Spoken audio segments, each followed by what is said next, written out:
حضرت عمر جب نعرہ لگاتے نا تو کیسر و کسرا کانپتے.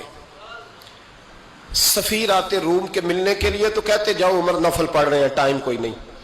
ایک دن اندر میٹنگ ہو رہی تھی، حضرت عمر میٹنگ میں بیٹھے تھے. آپ کے بیٹے ملنے آئے عبداللہ ابن عمر. ابا جی اندر آ جاؤ. فرمایا دروازے پہ کھڑا ہو، میں ضروری بات کر رہا ہوں، اندر نہ آنا. جناب عبداللہ ابن عمر کہتے ہیں میں دروازے پہ کھڑا ہو گیا. تھوڑی دیر گزری تو امام حسین بھی آ گئے. ایک حدیث میں، ایک روایت میں امام حسن کا لفظ بھی ہے. امام حسین آئے، آ کے عبداللہ ابن عمر سے کہنے لگے عمر فاروق اندر ہے؟ تو کہا وہ اندر تو ہے. تو کہا آپ کیوں دروازے پہ کھڑے ہیں؟ کہنے لگے ابا جی نے کہا ہے یہاں انتظار کرو، میں کوئی ضروری بات کر رہا ہوں. لیکن شہزادے میرے لیے کہا ہے، میرے لیے آپ جانا چاہیں تو چلے جائیں. امام حسین کہنے لگے امیر المومنین کوئی بات کر رہے ہوں گے، میں ظہر کے وقت مسجد میں مل لوں گا، ظہر کا ٹائم آئے گا نا تو میں مسجد میں مل لوں گا. یہ کہہ کے چلے گئے. حضرت عمر باہر آئے تو حضرت عبداللہ ابن عمر سے کہا کہ کوئی آیا تو نہیں؟ عرض کی حضور حسین ابن علی آئے. حسین ابن علی. تو کہا اندر کیوں نہیں بھیجا؟ کہا میں نے کہا تھا بے شک چلے جائیں، لیکن وہ کہہ رہے تھے کہ میں ظہر کے وقت مسجد میں مل لوں گا. تو سیدنا عمر فاروق فرمانے لگے عبداللہ تجھے تیری مار ہوئے، حسین کو کیوں واپس بھیجا؟ پھر عمر دنیا داروں کے سامنے ڈٹنا، کھڑا ہونا عمر پہ ختم ہے، لیکن جو اندر کی بات ہے نا، روح کی، جو عقیدت کی بات ہے، جو وفا کا رشتہ ہے، اس کو کون سمجھے؟ یہ جو روح کی مجبوریاں ہیں، یہ جو وفا کی مجبوریاں ہیں، اسے لوگ کیا سمجھیں؟ انہیں کیا پتا کہ مرشد کے بیٹے کے پیر چومنے میں حسن کیا ہوتا ہے. انہیں کیا پتا کہ جب استاد کا بیٹا گھر میں آتا ہے تو دل کرتا ہے مکان بیچ کے اسے دے دیں، اس کے باپ کی نیکیاں بڑی ہیں. جناب عمر فاروق دوڑے گئے، امام حسین کے دروازے پہ دستک دی. امام حسین باہر. کہا شہزادے یار ملنے آئے تھے، بغیر ملے کیوں آ گئے؟ عرض کی کہ آپ مصروف تھے، آپ کے اپنے بیٹے بھی دروازے پہ کھڑے تھے تو میں واپس آ گیا. امام حسین کہتے ہیں عمر جذبات میں آ گئے، سر سے پگڑی گر گئی. کہنے لگے حسین میرے بیٹے کا اور حسین کا کیا مقابلہ؟ کیا اس کی ماں کا نام فاطمہ الزہرا ہے؟ کیا اس کی نانی کا نام خدیجہ الکبریٰ ہے؟ کیا اس کے نانے کا نام محمد مصطفیٰ ہے؟ اور پھر سر سے پگڑی اتری تھی، اپنے بال زور سے پکڑ لیے. کہنے لگے حسین میں نا مکے میں اونٹ چرایا کرتا تھا اور ڈنڈوں سے مار کھاتا تھا اپنے باپ سے. یہ جو آج ساری دنیا میں عمر کے نعرے لگتے ہیں، یہ تیرے نانے کا صدقہ ہے. شہزادے میری وفا اور میری وفا میں جب تیرا دل کرے نا دوڑ کے آ جایا کر. عمر تو لوگ. ایک دن امام حسین نے آ کے نا جناب فاروق اعظم سے کہا، خطبہ دے رہے تھے بچوں کی طبیعت شروع میں، پتہ نہیں کیا بات آئی امام حسین کے دل میں. کہنے لگے عمر نیچے اترو، یہ میرے نانا کا منبر ہے. تو حضرت سیدنا عمر سنو، کبھی میرا بھی بچہ آ جائے تو میں کہتا ہوں اس کو پکڑو یار، بچوں کو تو نہیں نا جمعوں میں مطلب ذکر کیا جاتا، اترنا میرے نانے کا منبر ہے. جناب عمر اتر کے نیچے کھڑے ہو گئے. تو کہا جا کے اپنے نانے کے منبر پہ بیٹھ. تو حضرت عمر رو پڑے. کہنے لگے شہزادے میرے نانے کا منبر ہی کوئی نہیں ہے ہی نہیں، یہ منبر یہ مصلی یہ تیرے نانے کی شان ہے، میرے نانے کا کوئی منبر نہیں، تیرے ہی نانے کا منبر ہے. تھوڑی دیر کھڑے رہے تو امام حسین کہنے لگے اچھا کوئی نہیں آپ کے نانے کا منبر کا نہیں؟ کہا چلو پھر میرے نانے کے منبر پہ بیٹھ جاؤ چلو خیر ہے. کوئی نہیں آپ کے نانے کا؟ کہا نہیں. تو کہا کوئی نہیں پھر میرے نانے کے. جب حضرت عمر بیٹھے تو بڑا شاندار جملہ کہا. فرمانے لگے میں منبر پر مرضی سے نہیں بیٹھا تھا، مجھے ابو بکر نے بٹھایا تھا، اور پھر حسین کے کہنے پہ میں اترا ہوں، اب مجھے حسین نے بٹھایا ہے. اب کسی کی جرت ہے تو عمر کو اتار کے دکھائے، اب میں حسین کا تیری نسل پاک میں. یار کتنی بے شرمی کی بات ہے، لوگ امام حسین کو باغی کہے. وہ حضرت امام اعظم ایک باغ میں بیٹھے تھے، شاگرد ساتھ تھے، تو کتابیں بکھری ہوئی تھی، کچھ لکھا جا رہا تھا، بکھری ہوئی تھی کتابیں. امام محمد بھی بیٹھے تھے، امام ابو یوسف، کئی اور شاگرد بیٹھے تھے. تو جب لکھتے ہیں نا یہ لوگ تو حوالوں کی تلاش ہوتی ہے، کتابیں بکھری ہیں، صفحے بکھرے. بچے گیند کے ساتھ کھیل رہے تھے